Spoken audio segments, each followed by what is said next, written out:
Hey Dynamo Nation, what's going on? My name is James. Thank you for joining me on this episode today. If you're new to the channel, new to Dynamo Nation, welcome. I appreciate you being here. If you're not subscribed, please take a moment to hit that subscribe button.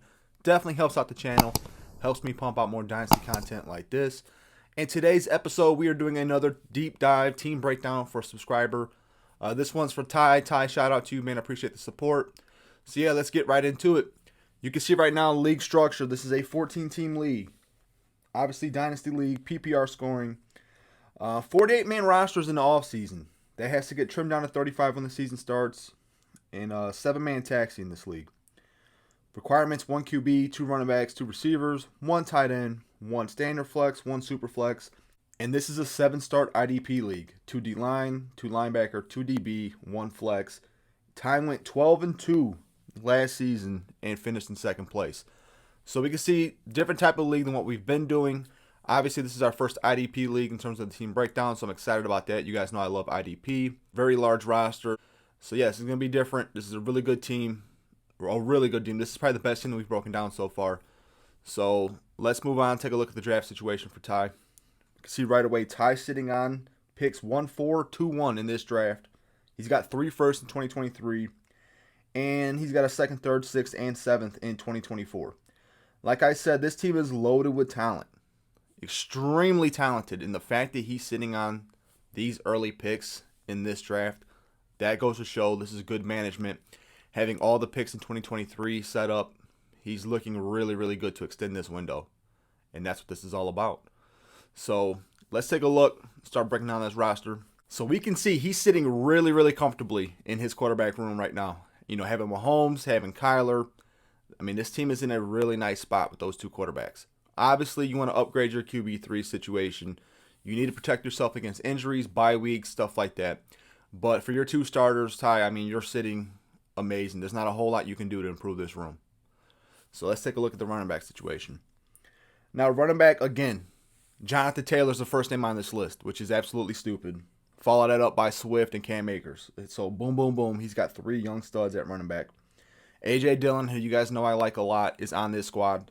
So he's got depth there. Then he's got guys, J.J. Taylor. We'll see what happens with Taylor in New England. You know, he could fill that role, that James White role. So he could have some sneaky upside. Keyshawn Vaughn, we'll see what happens in Tampa. Obviously, the rumors about Brady swirling around. Tyson Williams, Tony Jones, those are just kind of flyer guys.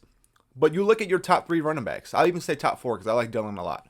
So JT, Swift, Akers, Dillon. I mean, that's a great 1 through 4. A great 1 through 4. And this is a 14-team league. So Ty is sitting beautifully at running back. We've already seen quarterback. We've seen running back. He is stocked at those 2 positions right now. And he has a lot of draft capital backing it up. So there's not a lot to not like about this squad. Like, Ty is sitting really, really good. So yeah, let's keep it moving. Let's take a look at the wide receivers. Wide receiver depth chart. Now, again, we have another high-end stud, 2 of them, A.J. Brown, DK Metcalf. You know, and then there's guys like Michael Thomas, Michael Pittman, Judy, Tony, Mims, Dynasty Brown. There's some, like, you know, deep play guys over here. Jalen Guyton, Wesley I like a lot. Preston Williams has had some upside, dealing with injuries of late. But this room is solid. He's got 2 really good high-end wide receiver 1s in A.J. Brown and DK Metcalf. Pittman is one of my favorite, safest wide receiver 2s in the game. You know, you have Michael Thomas. To me, Michael Thomas is our first real big trade candidate. I'm looking to move him immediately. You know, you look at the situation over there. We don't know what's going to happen. But to me, Thomas is the player. He's creeping up there in age. I don't know what type of return you're going to get for him right now based on what has happened over the last few seasons. But I can almost guarantee there's going to be one truther in your league who remembers the Mike Thomas that was absolutely destroying every single season, you know, before these last 2 years crept in. And that's the person you're going to have to go find. Who's that truther? Who still believes in Thomas?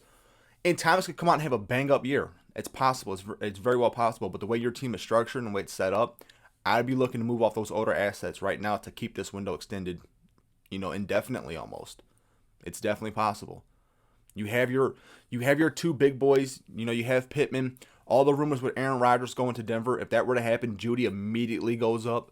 I mean, you have a lot of nice depth there. We're going to look to add to this room, but Thomas is a guy that I'm looking to move. Let's take a look at tight end. Again, another stud. I mean, Travis Kelce is the tight end 1 on this team. And guess what he's followed by? He's followed by Kyle Pitts. You know, you got Donald Parham, Harrison Bryant. Those are 2 deep sleepers at the tight end spot. Obviously, you have the tight end 1 in terms of scoring. You know, over the last 6 seasons, no one's done it better than Travis Kelce. And you have the dynasty tight end 1 or 2 in Kyle Pitts. So this is what succession planning looks like.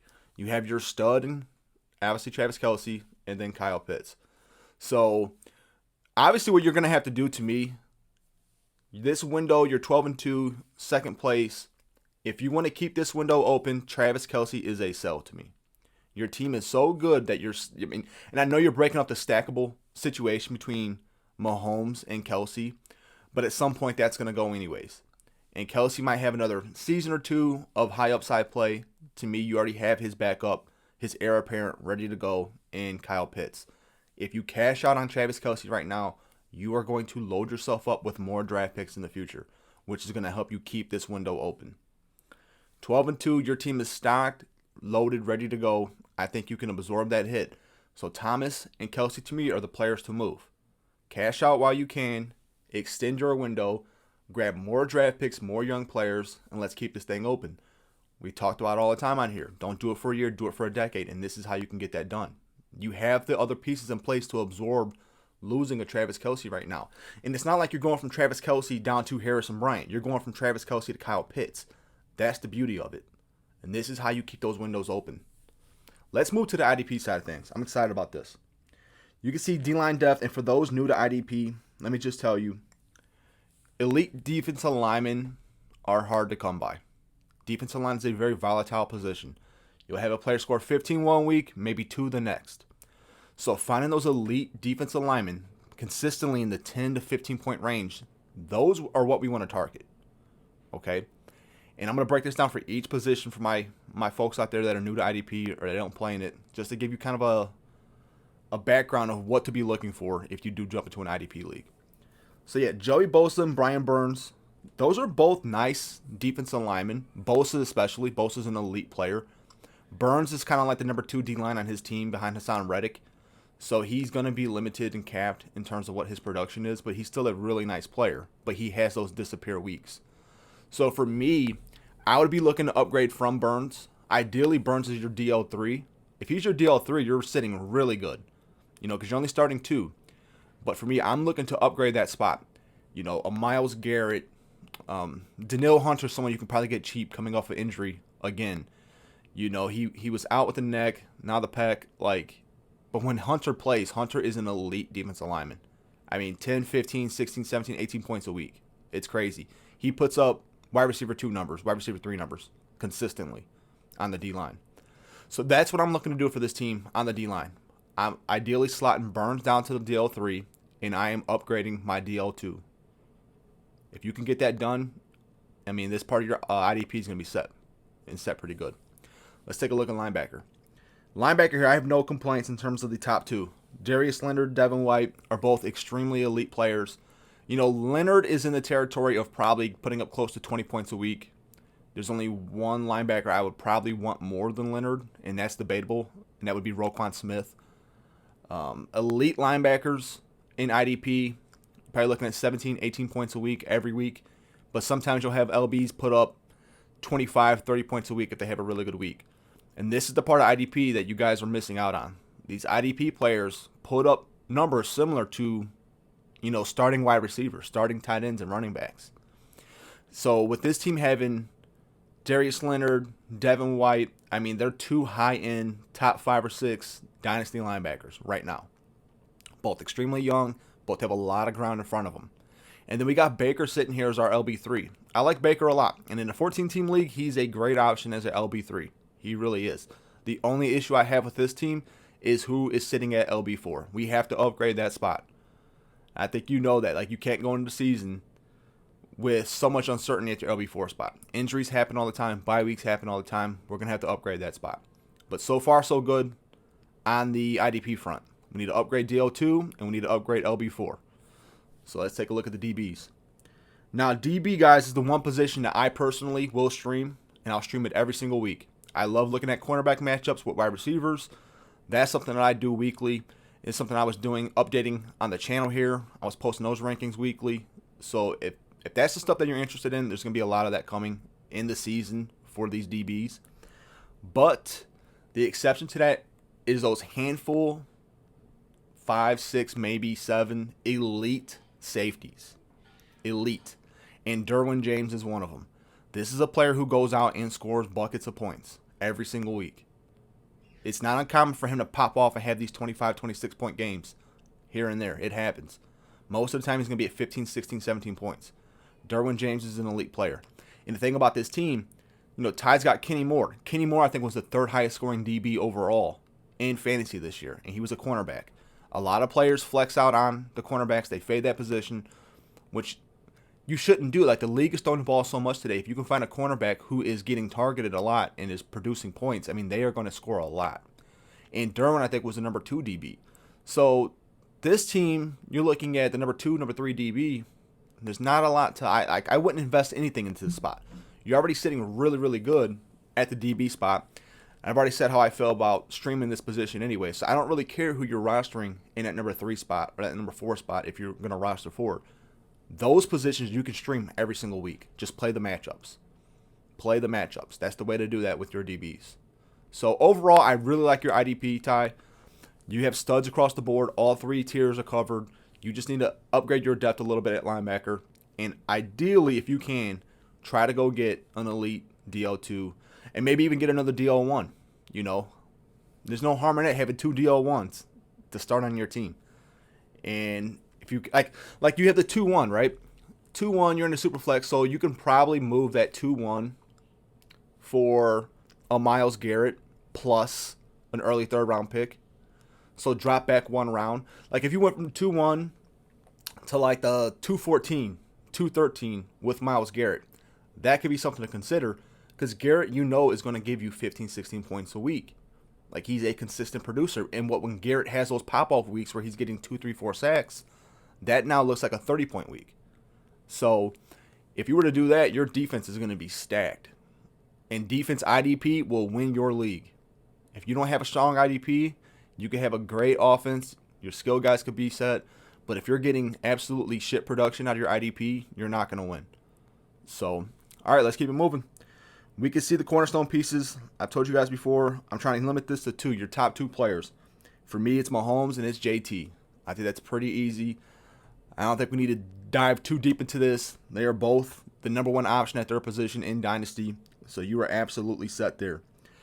And then when we're looking at your offseason strategy, Ty, to me, there's only a couple things. Your team is absolutely loaded. You've done a great job building this team. You've done a great job with the health of this roster, the draft pick situation, all of that. To me, your offseason strategy needs to focus on a couple of things. Trade partners for Kelsey and Thomas.